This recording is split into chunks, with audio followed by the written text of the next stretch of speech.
This episode of the Skift podcast features a discussion from a recent online Skift event. To join us and learn more about future Skift events, visit live.skift.com.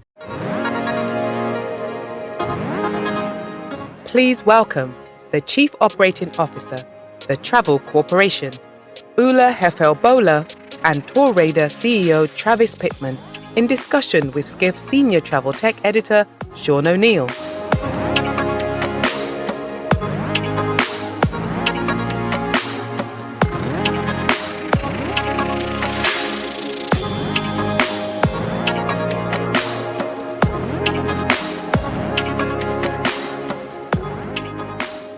Hi, Ula. Hi, Travis. Thank you. The pandemic was especially hard on the multi-day itinerary-based tour operator segment, partly because of the start-stop nature of the restrictions, which kind of made it difficult to stitch together inventory at the last minute. Also, you have the cross-border nature of your demand, your customers coming in. However, we're going to assume that is going to be behind us. We're going to have a forward-looking conversation today about the opportunities in the multi-day sector, especially digitization and the new focuses on experience. Brings a lot of opportunity.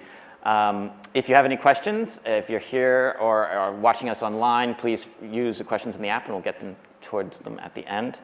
Ula, I'd like to start with you, please. Last year, the chairman and founder of the Travel Corporation, Stanley Tolman, he unfortunately passed away. But before he did, he had a message about the opportunity that's now facing the company. Maybe could you tell the audience here about that?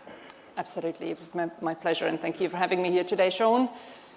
So, Mr. Stanley Tolman, our chairman and founder, who sadly passed away last September, was an incredible man and visionary, and he's really built TTC from the ground up over many, many decades.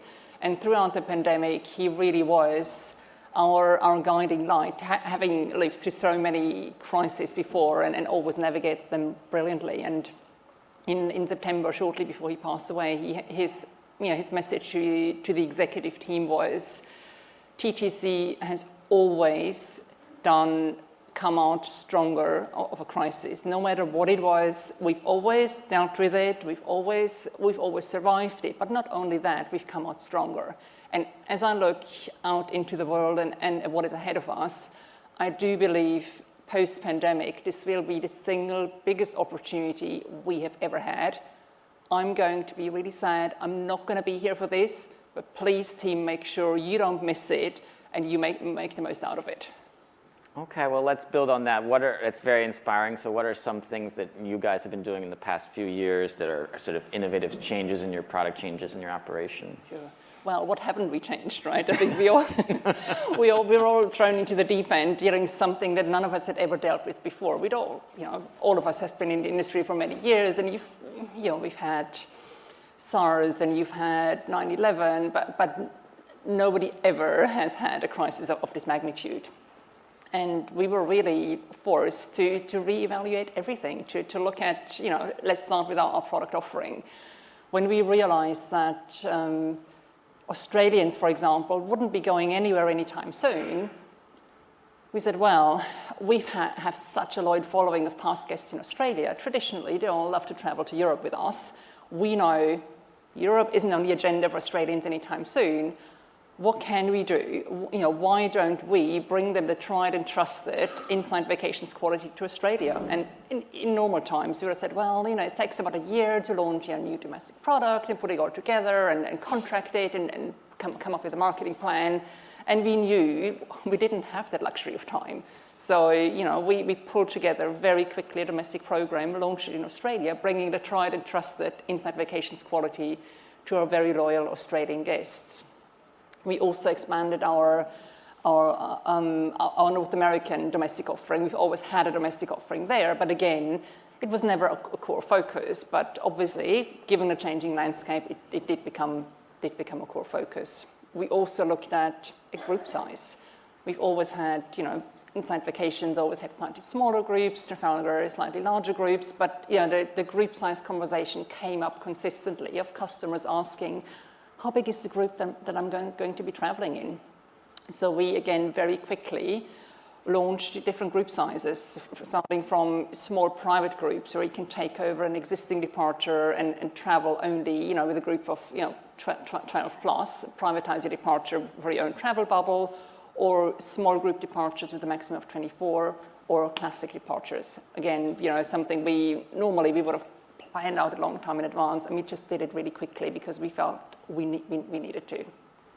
Yeah, so it's optional small size tours. So how long, do you think that's a trend that'll last beyond the pandemic? Is that something you're going to keep in your product offering? I absolutely believe it is here to stay, and it's not a one size fits all. There is a customer for whom it is irrelevant, right? They're very happy with our classic group size, but there absolutely is a market for those smaller, more niche experiences. And I do think that is one of the trends that is here to stay. And having the choice and having the flexibility is absolutely key. Well, if we were having this conversation, Ula, about 5 years ago, I could imagine if I asked you, why is it in the multi-day tour sector, it takes, you can't really go beyond a year or two, a lot of the companies, in order to offering their schedules and availability to, you would be able to give a very methodical, pragmatic reason of these are the reasons we can't do it. But you said, like, when you're putting together the material for Australia, you were able to sort of do it. So talk a little bit about the new agility. Yeah, that's a great question. Thanks, Sean. And, in the past, as I said, we had a very set cycle in a year. I could tell you, in September, this is when we launch our new Europe offering for the following year. Mm-hmm. But in this new crazy world, everything was turned on its head, right? And we knew we had to find a way to come to market earlier. And it wasn't a question of, can we do it? The question we asked ourselves was, how can we do it? And if you take that mindset and that approach, you find a way to make it happen, right? I'm not saying it was easy, but if you put the right people into the room and you're focused and determined to find a way to do it, you always will find a way. So we've now, across all of our TTC brands, we always have at least 2 years worth of trips on sale at any given time. And again, that is something that is here to stay. We're not going to revert back to our old ways. We found different and more agile ways of working, and they will absolutely be with us for the long term. Fantastic. Well, Travis, to bring you into this conversation, so if you talk to people in the multi-day, people who are investors or analysts who are not in the sector, and you're trying to explain the multi-day tour operator opportunity, what are some points of education that you sort of try to explain to them that they aren't always up to speed on? Yeah, I think it's a key one is it hasn't always had the best rap. I think group travel and group scheduled tours, and I think it's getting through that and actually getting across that a lot of people take tours and adventures. And so I think trying to get them to relate to, okay, someone wants to take a trip with 20 or 50 other people actually enjoy that. They're not just chained to that group. So I think that's been a bit of education for us. Where they can understand it better is when you say, okay, would you like to go on a private safari or an adventure to Africa with your family, and then they can start to picture it. Oh yeah, that's complex, that's hard to put together. How do I do all that?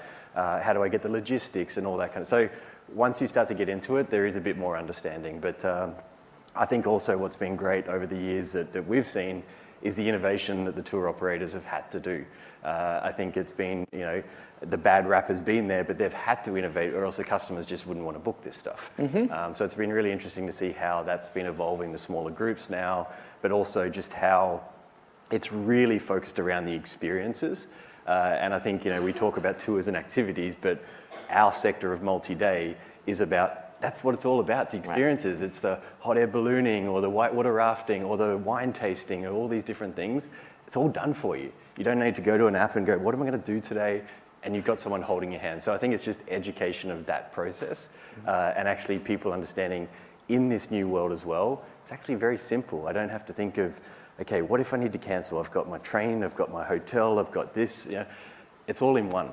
Having one person to go to and actually deal with as well. So I think it's how you get the communication of what we actually sell was key to investors understanding the space, actually. Okay. Yeah. I'll call for a brief video to sort of illustrate one of your products, but experientially you have you've developed a Wonder Woman product. Maybe tell us a bit about that to capture. Sure. And just to augment what Travis just said, I mean, it really is all about the experiences. It's about immersing you into the destinations and having those deep and rich experiences, whilst at the same time, you don't need to worry about it. We take all the complexity out of it. We do all the hard work. We've got the connections, and you just show up and have a good time. And I think in this world, probably 5 years ago, a lot of intrepid travelers would have said, oh my God, I'm going to get a hire car, I'm going to drive around Europe, I'm going to do this on my own. In this new world, I think things have shifted a little bit, and the complexity that is out there, figuring out what do you need to do in this country, what are the regulations in that country, and the regulations are changing every minute, I really think that has shifted the mindset of a lot of people. And we have heavily invested in our experiences. It's always been front and center of what we do, but it really has come to the forefront in recent years. And one of my passion projects are our Wonder Woman journeys. Again, it comes from feedback from our guests saying, we would love to have an all-female trip. Can you put something like that together for us? So we did launch our Wonder Woman journeys a couple of years ago. Timing-wise, it kind of coincided with the beginning of COVID, so obviously not ideal, but I wholeheartedly believe those journeys are incredible, designed by women, for women, with meeting incredible, women entrepreneurs in the destinations. And we've got a wonderful journey to Croatia, which will be traveling in June this year, and I think we've got a little video that we might be able to show. Yeah, let's bring that video up, please. My friends at Insight Vacations recently launched something that is very close to my heart, their Wander Women Journeys, which have been created for women and by women, with a goal of empowering women travelers on inclusive trips that celebrate women's successes around the world. I'm particularly excited about the Make Travel Matter experiences on Venice and the Croatia coast. Insight and their nonprofit Tread Right Foundation have worked with the United Nations to identify experiences that make a positive impact. Sounds very well put together as a good illustration. So Travis, you for many years at Tour Radar, you've had an online travel agency, you've helped about 2,400 tour operators market their goods online. You are, in November, expanded your business model. You're now going to the business-to-business. So tell us what you're going to be doing. Sure, so prior to COVID, we were very much focused on B2C, so actually getting the multi-day tours and adventures sold online. So we work with, I think 2,700 and around 50,000 different adventures. And as the pandemic hit, we looked at, okay, what can we do to actually help the whole industry also come out of this stronger as well? And as part of that, maybe we can queue up the ecosystem diagram. We actually launched in November what we call the adventure booking platform, and it's a category with both a B2C element, which is our core business, but also with a distribution piece, so B2B. So how can we get these great adventures and great products in the hands of other partners? So we know traditionally this has been sold offline, so travel agents have sold this product, about 80-90% is still being sold through offline. And many opportunities came up. We had travel agents using Tour Radar before, and actually we never focused on it. And then we had a few big partners like Flight Centre, actually, which probably is one of our bigger competitors, also reach out to us and say, hey, how can we work together? And I think it was also being pushed by a few of our partners saying, hey, Tour Radar has the best technology in this space, let's try and do something there. So we basically have built out our API now, where partners can take that, get one API, 2,500 operators, 50,000 adventures, and actually be able to sell that product in their own way. So we also saw an opportunity that the likes of Shopify and Etsy also did prior to the pandemic and also during the pandemic, in terms of giving a voice to small and medium-sized businesses of them selling online. We know that payments are a big problem. Communication, messaging, email, CRM, all that kind of stuff. And that's something that we're also, as part of our ecosystem, building out is this shop functionality where SMEs will be able to, so small operaters. So this is like private tours as a new product, or? That's also, yeah, for sure. So we built during the pandemic the the capability for private and tailor-made adventures, and that's actually now, we're seeing that grow really nicely, a bit to the smaller group stuff, people wanting to travel in their own bubble, and we're even seeing, we call them organizers, and it could be an organizer of a team offsite, or like a retreat for workplaces, or it could be, an example we had was a Facebook group of 5,000 members. The admin put together a trip for 30 or 60 people to go to Greece. And so we're seeing really big groups going, because we also rolled out payment solutions where usually the lead passenger gets stuck with having to pay for it all and then try and get the money back from people. I've been that part. Yeah, and that pain is a real pain that we've solved, where now the lead passenger can send out a link to every single person, and same with a travel agent, where they can actually get the customer putting their own credit card in, so it's all responsible for that individual rather than the lead passenger. So it's really been about how do we bring the ecosystem together, put this great products in the hands of third parties, so OTAs, content sites, that type of thing.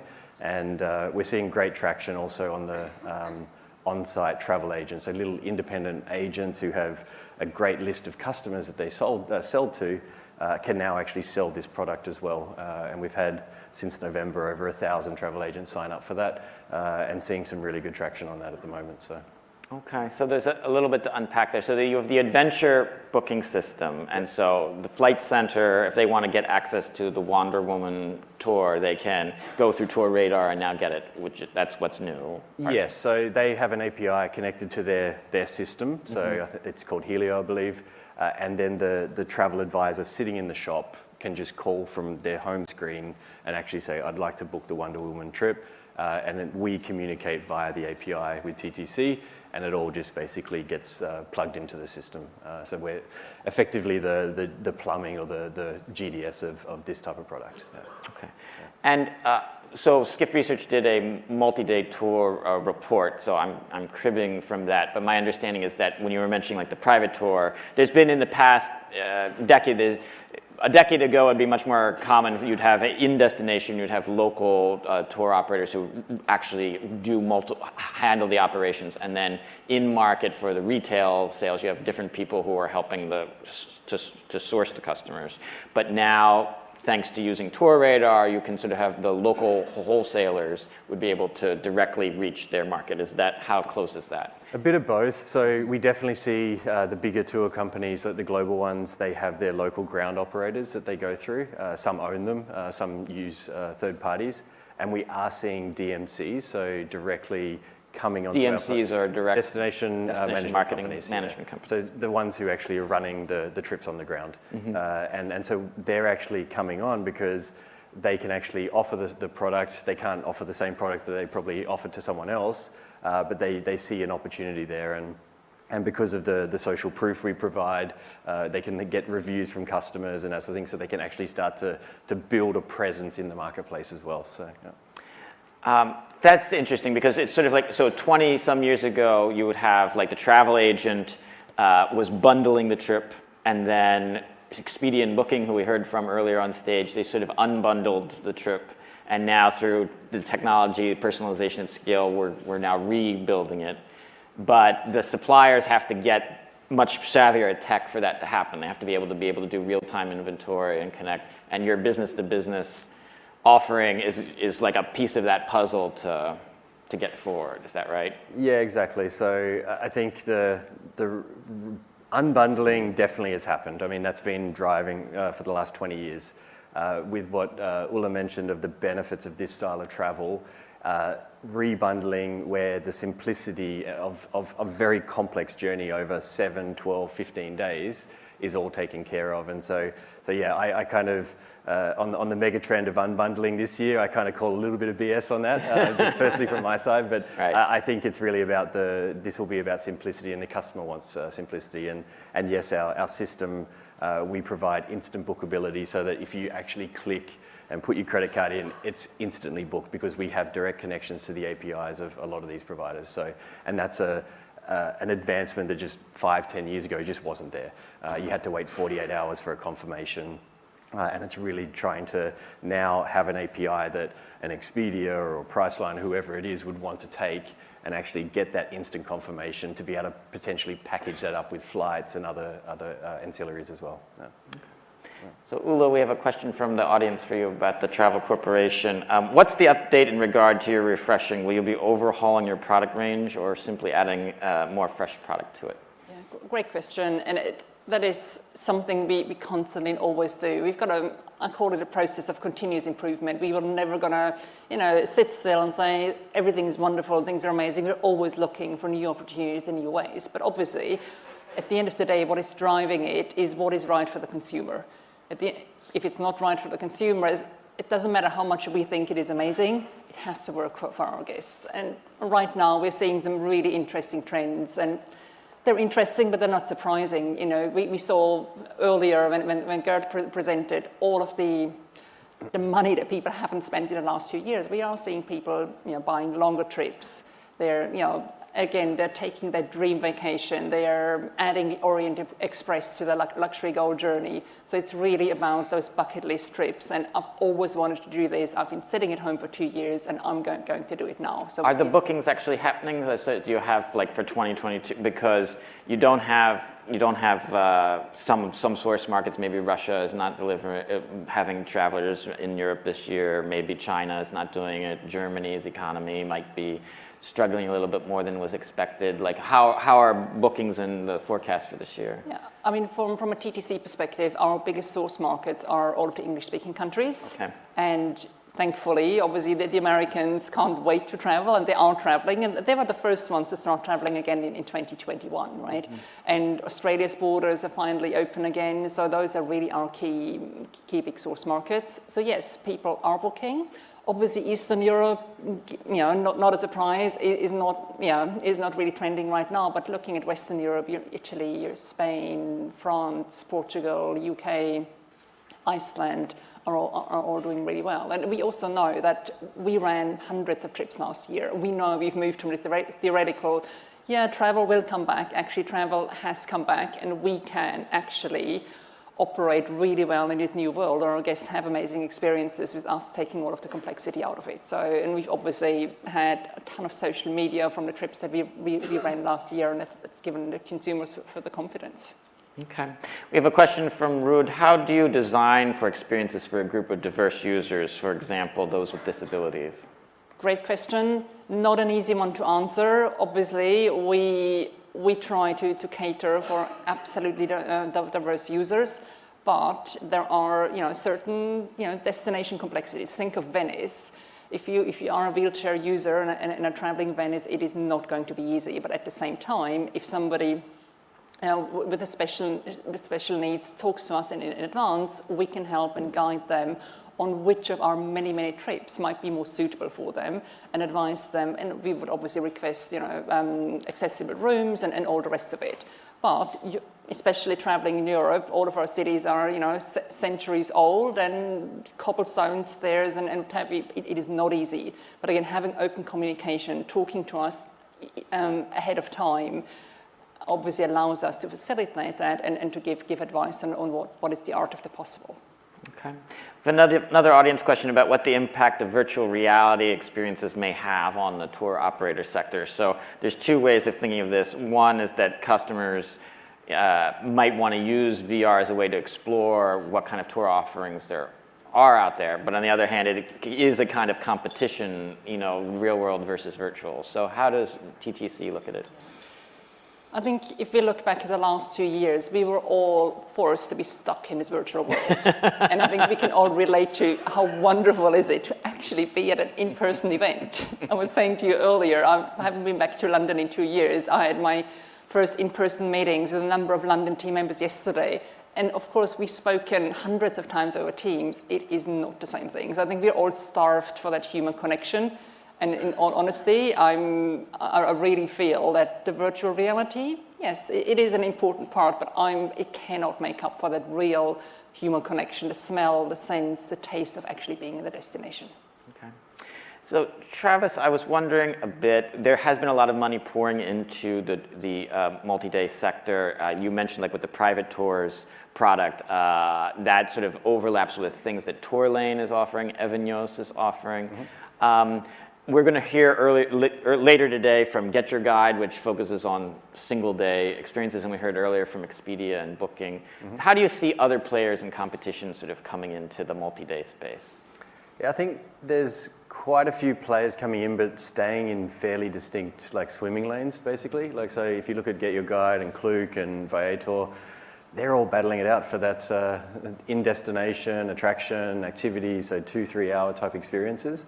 And there's a lot of money being pumped in there, so they're all very cutthroat in terms of their competition. So I think it's very challenging for them to be able to look sideways and actually look at other verticals. So, and then if you talk about the likes of Tourlane and Everneos, they're very much focused around kind of the tailor-made experience. So all the stuff that the likes of TTC and G-Adventures and Intrepid and all these companies are selling, these schedule itineraries, basically no one's really touching that. And we've been the only one really leading that. And I think that combination that we tried to build during the pandemic of offering tailor-made and private, as well as the group and scheduled, is where we think the sweet spot is, because a customer actually doesn't care. Like, sometimes I want to do something with a group because I'd have no friends who want to go with me. I just want to travel and I want to get out. And then other times I want to do it with my family or with a group of friends. So, and they should have one place that they can go and actually do that. So we see a bit of competition coming in, but we don't sort of see anyone coming into sort of the way that we've approached it. And with our API and how we've tried to make it so accessible for other players, I mean, we want to have conversations with the Get Your Guides, the Klooks, the Viators of the world to say, hey, why don't you do a multi-day through us? And then they can actually package it up how they like. But all that contracting, all those commercials, it's very difficult. It takes a lot of effort to do that. Yeah. And your system allows a provider to decide, I want to have this kind of commercial relationship with this channel and this kind of these kind of terms with this other channel as you're toggling through. Yep, exactly. So Ula, we heard from my colleague Wouter from Skift Research earlier, was talking about, one of his points was sustainability, and a lot of consumers are not yet spending on it, but the anticipation, there's a strong preference for it. TTC has a commitment on sustainability. What is, I know it's been for a couple of years, what is new like in your sustainability efforts? So, as you said, I mean, for us, this isn't a new buzzword. We've been, we founded our TreadRight Foundation over 15 years ago, so we are very strong believers in it. But during the pandemic, we've actually doubled down on our sustainability efforts and launched our 5-year How We Tread Right sustainability strategy, and it is publicly available on ttc.com. It's got 11 very distinct goals we've set ourselves as an organization. To give you one example, one of the goals is to be carbon neutral by 2030 across all of our TTC brands. Another one that is very close to my heart is our commitment of having at least one Make Travel Matter experience on 50% of all of TTC's itineraries by 2025. Well, of what kind of experience? The Make Travel Better experience. A Make Travel Matter experience. Essentially, it is an immersive experience that supports the local community in very simplistic terms, but we use an assessment tool which has been validated by external sustainability professionals. But just to bring it to life a little bit, picture yourself in the south of Spain, in Seville, the city of flamenco. You obviously want to experience flamenco, but we wouldn't just take you to a regular flamenco show. We actually visit a local flamenco foundation, the Cristina Herrén Foundation. It's a flamenco school. Our guests get to meet some of the students. They have a bit of a flamenco dance class if they wish. If they don't want to participate, they sit down and watch it. And after that, they have take their front row seats to a performance. It's a very small, intimate venue. It's not a touristy venue at all, but it is a very deep and rich experience. And we are supporting the local foundation who's keeping the tradition alive. And I think that is just one of the examples of the win-win-wins we can create, because our guests will have a deeper and more meaningful experience. We are supporting the local foundation. And at the end of the day, it's a win for the company as well. So that's really, the 360-degree view we'd like to take in how we do believe that travel can and needs to be, a force for good and support the local communities. That's a wonderful point to end on. Thank you, Ula. Thank you, Travis, very much for this. Appreciate it. Thank you.